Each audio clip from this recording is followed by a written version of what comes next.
Hər kəs salam dostlar, bugün güvən buraxılış imtahanı vlog ilə qarşınızdayım. Deməli, mən uzun zaman sonra yenidən buraxılışa gedəcəydim. Çünki il açılandan demək olar ki, ancaq blok imtahanına gedirəm. Və buraxılışa az qaldı, yadıma düşdü və dedim ki, artıq buraxılış imtahanına da getməliyəm.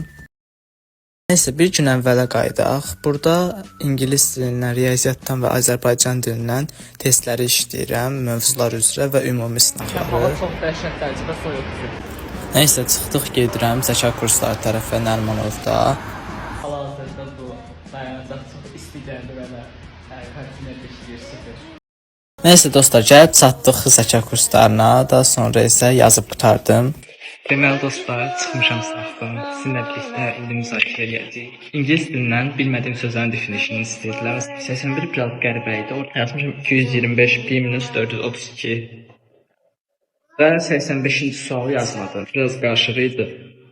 Siz necə yazdınız? Şərhlərdə bildirməyi unutmayın. Nəysə, sınaqdan çıxıb evə gəldik. Daha sonra isə yoxladım. Və bugünlük bu qədərdir. Digər videolarda görüşmək ümidi ilə sağ olun.